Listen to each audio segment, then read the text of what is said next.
Good morning.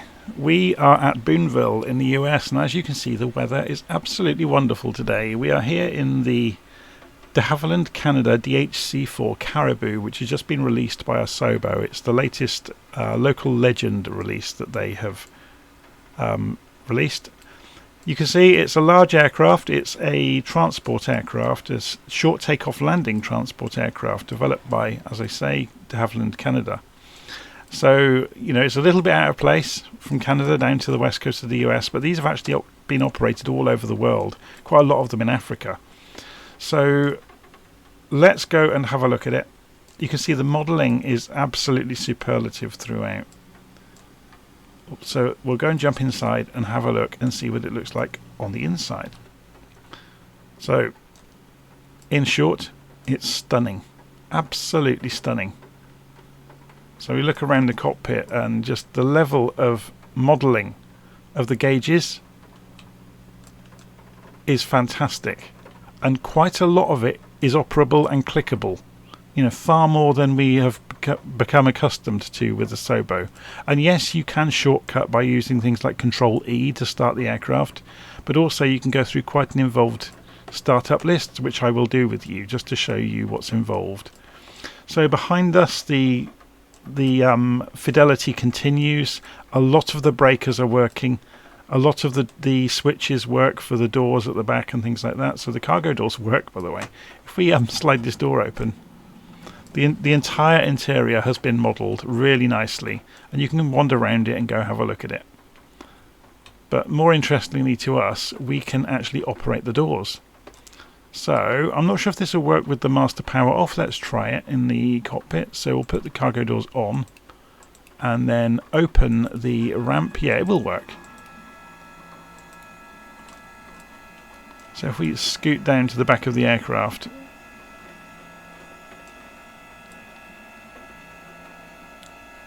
you can see the cargo doors have opened, or are in the process of opening.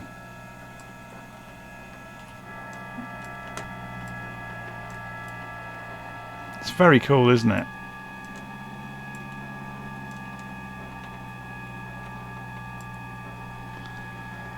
Okay, let's go and jump back in the cockpit and close those doors. You can open them in flight as well, by the way, so you could simulate doing airdrops and things like that. So we will ask everything to close itself back up again.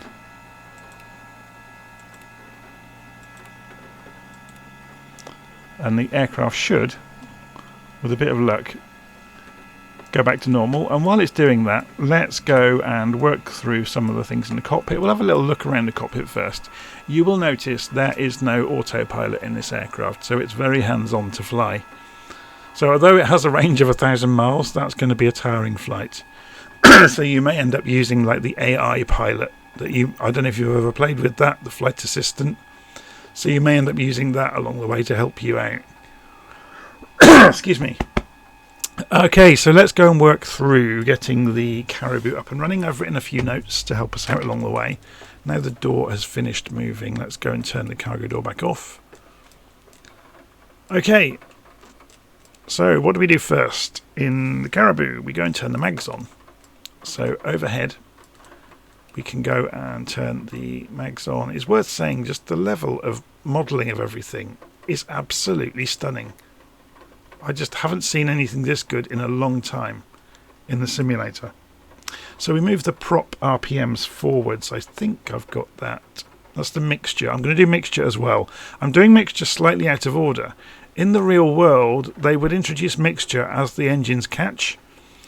But it becomes such a struggle to jump around the cockpit to do that single-handed that I'm going to cheat slightly and have the mixture already pushed forwards. That would actually damage the real aircraft, I think, but it won't in the simulator.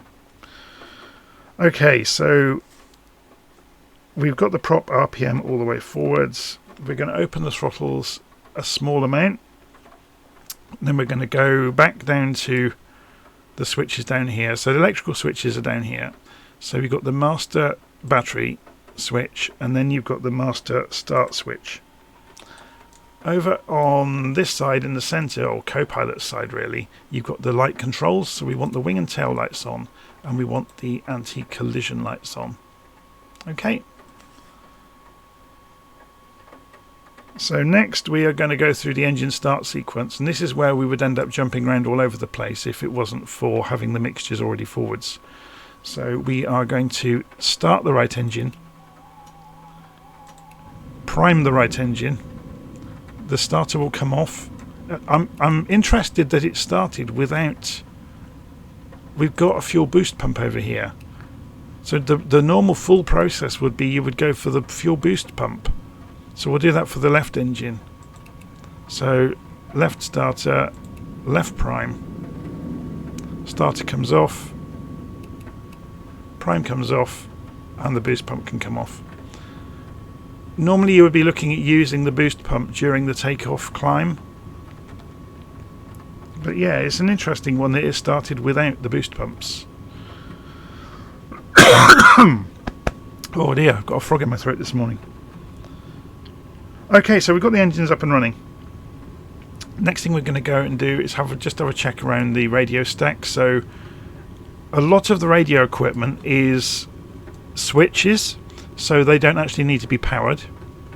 Yeah, so although they do have an off switch, they are by default on an operative setting. So you've got ADFs here, you've got the nav radios here, you've got UHF here for the comm radio, and you've got a little GPS set.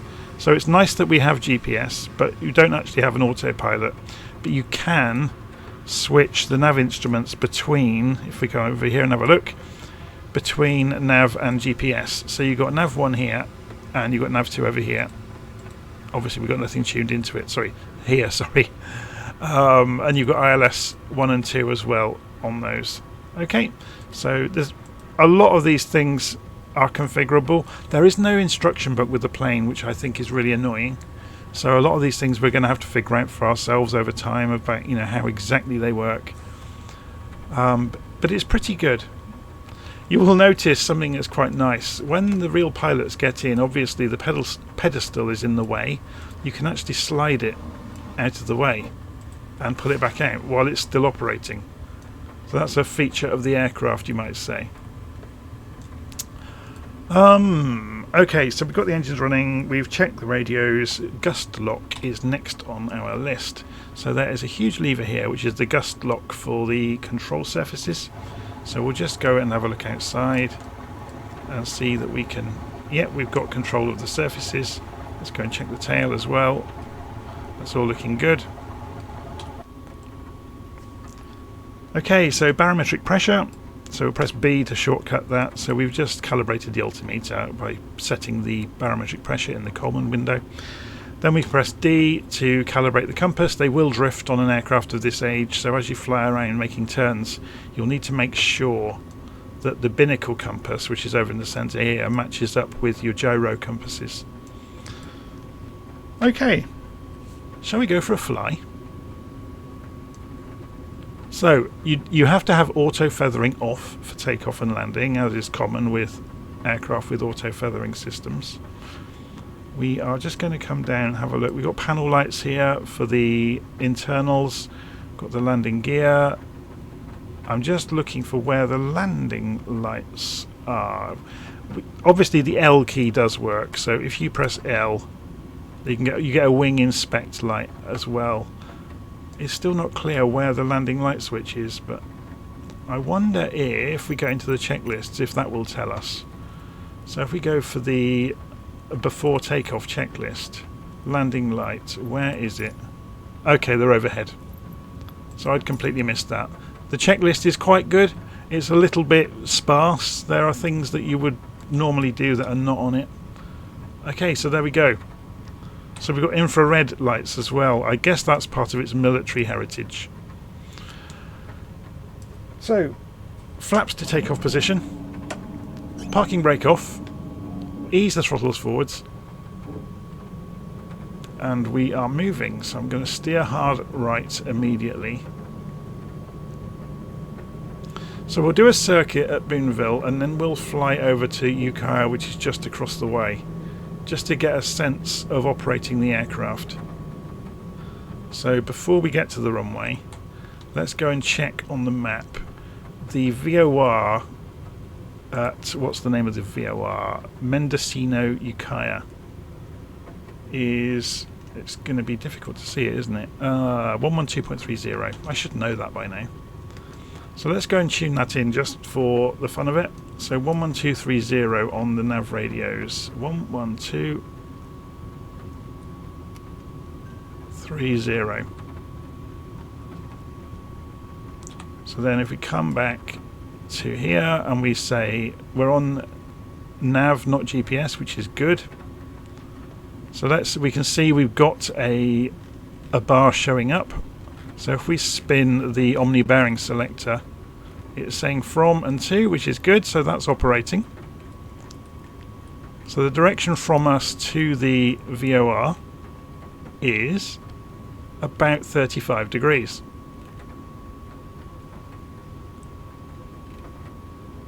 Okay, let's go and take off then, and we'll fly out towards the VOR after we've done our touch and go.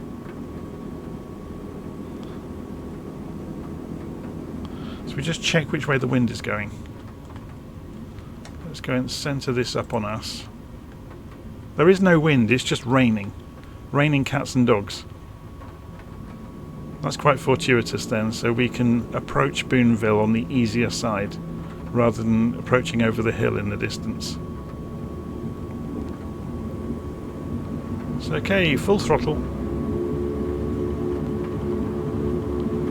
So indicated airspeed is here. It's only mentions hundreds of knots as individual integers, which is quite interesting. So if we roll back, we take off very quickly. We've got no payload, obviously. And if we have a look from outside, so gear up. Animation of the gear is really nice. And we can get those flaps up now. Holding a bit of back stick to counter that. So we'll turn in across the valley. You know, I may turn the weather back down, although no, it's good fun, isn't it? Having adverse weather is part of the fun of this whole game.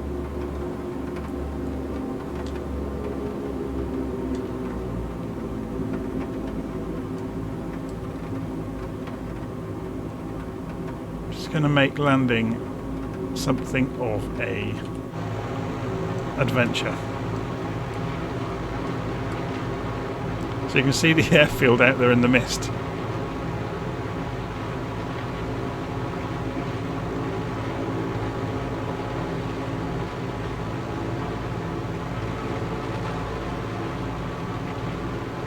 A very, very restricted touch and go with a very short approach because we haven't got visibility for anything more. So we're going to jump across.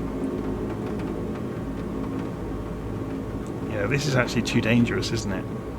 I'm going to change the weather because this, you're not going to be able to see anything and judge anything. So I'm going to turn live weather off and go back to few clouds.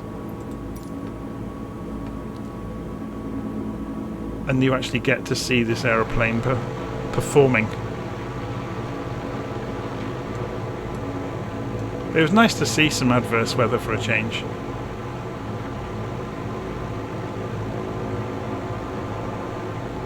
So as you can see, the modelling of the aircraft is absolutely wonderful. So flaps and gear back down.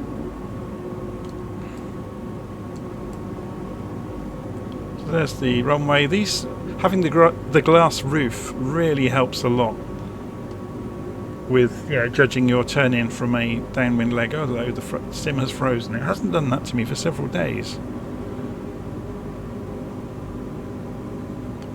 Let's see if it releases. Yep, there it goes. It's bizarre. Anyway. I imagine the servers are under quite some load today, so I'm not sure if it's server related or what. I used to think it was USB related, but I'm not so sure anymore.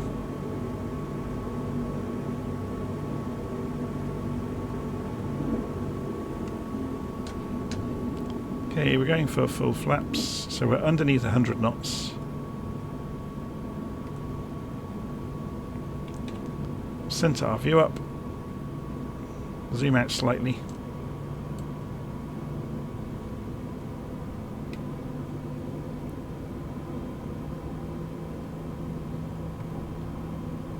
It's very, very placid to fly. It's not a struggle at all. Engine response is good as well. But then you'd kind of expect that from big old radials.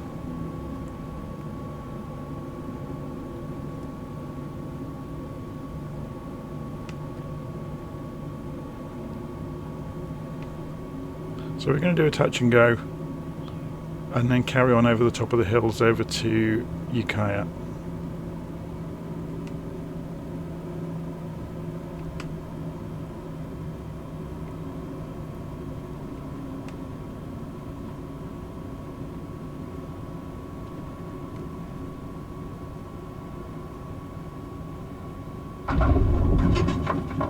There goes the undercarriage. So flaps back to take off, and it's already come off the ground. Look, it's got so much lift when it's not carrying a lot of payload. Okay, so gear back up.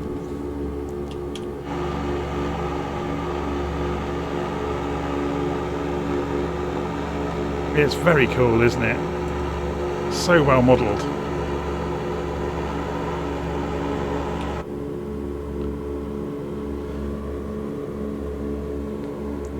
Okay, so let's go and start chasing the radio beacon. So we need to be travelling about 60 degrees by the look of it. So we're just swinging round towards 60 degrees.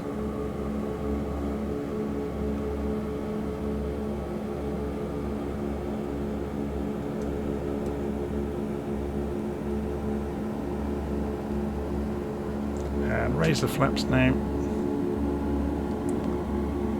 We can turn on the auto feathering.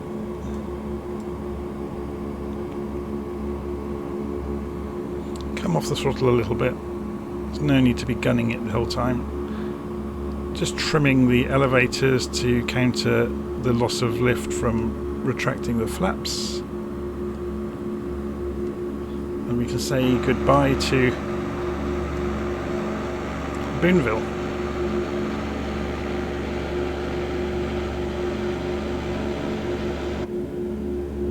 So we'll leave landing lights on beneath 10,000 feet. So we're a little bit off to the left of the radial towards the VOR, so we'll just straighten that up. It's very cool, isn't it?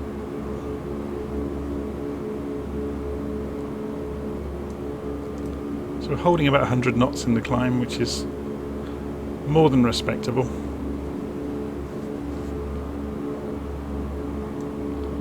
At this point, again, this is one of these things where if you've got lots of levers, this becomes a lot easier. So we're going to pull back the mixture and the propeller RPM. So you can see we've gone through the VOR. Or certainly we're off to one side of it.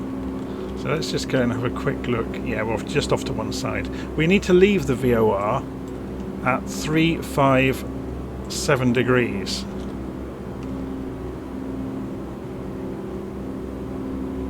So let's go and tune that in on the omni-bearing selector.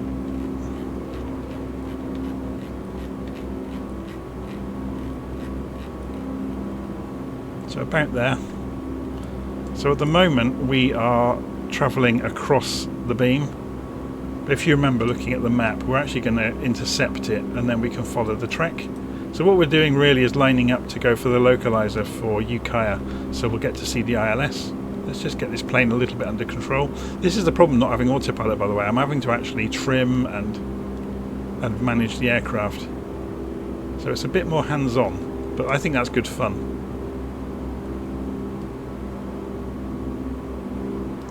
Let's just have a check around the cockpit. We've got the fuel boost pumps are off. The master starter can come off, can't it? We don't need to start the engines anymore. That could have come off earlier. So again, that might be something that's missing from their checklist, or just something I've missed on my scribbled notes. The wind, because of this giant tail, the wind does tend to roll the aircraft if it hits the tail. So you end up trimming quite a lot on the ailerons, which I'm doing now. So we can see the localizer is now coming in, so we need to be turning towards the direction we want it to be going. So we'll just turn towards about 357 degrees, and we're now on that radial and flying out towards where we want to be.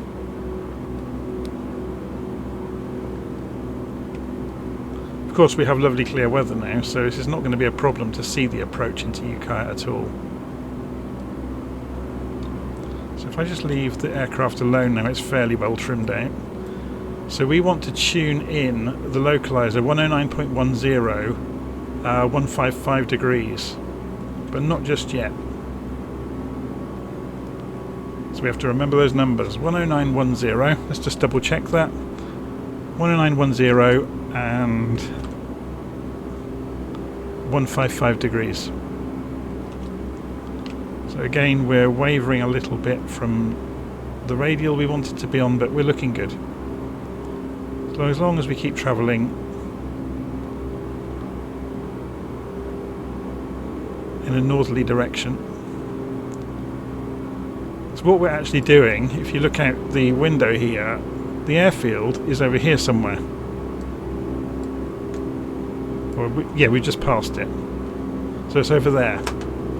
So we're going up the valley, and then we'll grab the localizer to come in, which will line us up with the runway. So let's come off the engines a little bit. Descend down into the valley. So this aircraft can do over 200 knots. It will typically cruise about 180.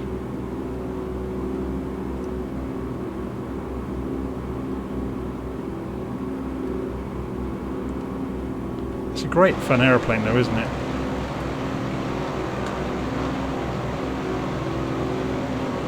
So let's, remembering we're just going to carry on travelling north, let's see if we can get this stable and then go and set this to 109.10. So this is the nav radio, 109.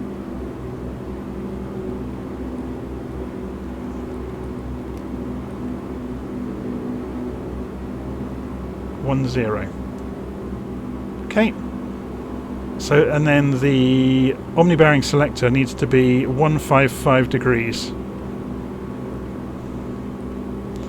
This is just for our reference. As soon as you tune in a localizer, the omni-bearing selector doesn't actually affect the needle. But it's just a good aide-memoire for ourselves. So you can see we're about to pass straight through it. We haven't got time to turn. We're on the localizer now. If we were to look over our shoulder, there's the runway look. It was directly in line with us. So we'll actually turn left to get back onto it. So we'll carry on this way for a few more seconds, and then we'll do quite a steep left turn.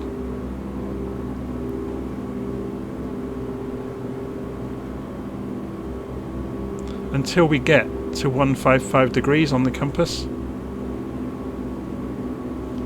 So again, we can come off the throttle now. So we're preparing for landing really. So flaps to the first position, gear can come down. You can see we're rolling in, here comes the localizer. We'll straighten up.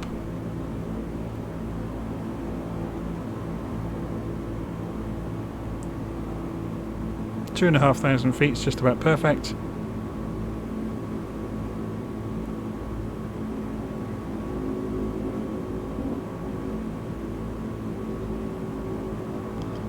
And we are now on the the localizer. So if we were to zoom in looking directly in front of us, you will see Ukiah Regional is right in front of us and we're directly in line with it.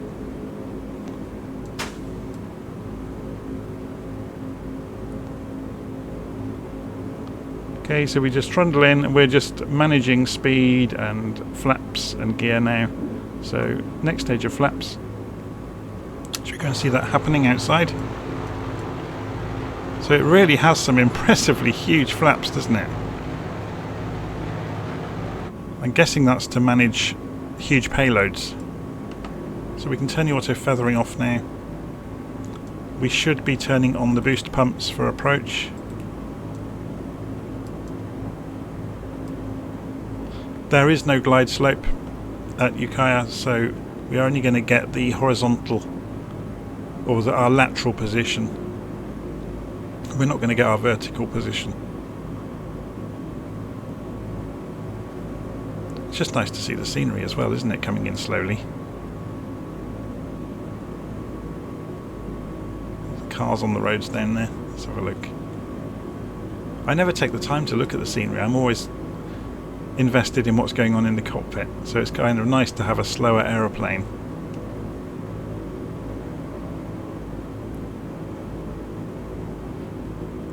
Flight Simulator is stunning, isn't it? It really is a piece of work.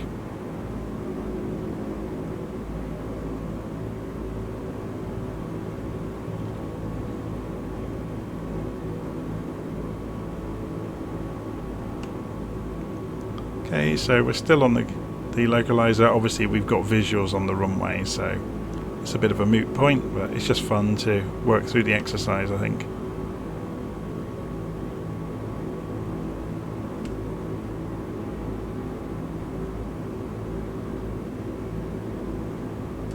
So we'll have a look outside.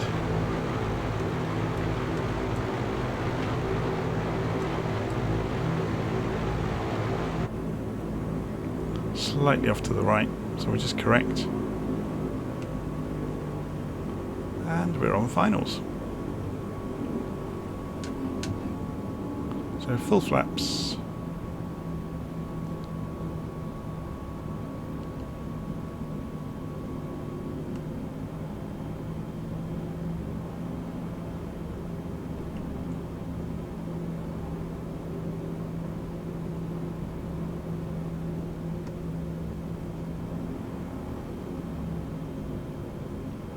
So we're aiming for about 50 feet over the stripes and to land on the touchdown markers if we can.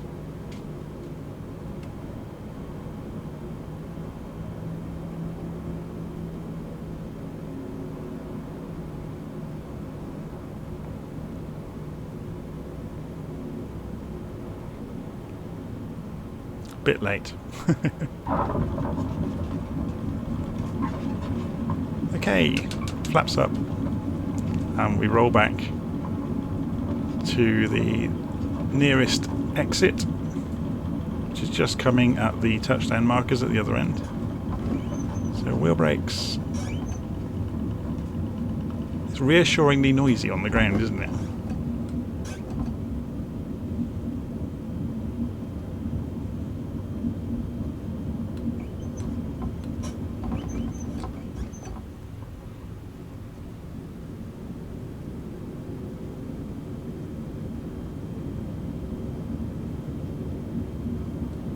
So there you go, the DeHavilland Canada DHC-4 Caribou. I think it's awesome, but then I love this kind of aeroplane, and I know not everybody does. Some people probably think this is dull as ditch water, but I think it's absolutely marvellous.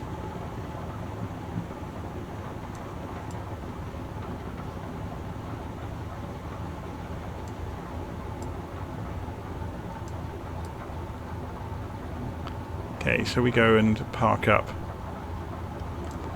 maybe in amongst the jets a bit further up. It's a bit bigger. Well, there's a parking space right here though.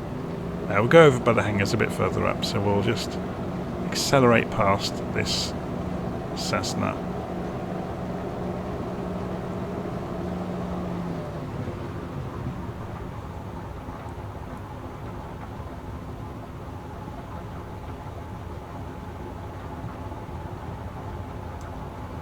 I love the kind of gull wing design as well.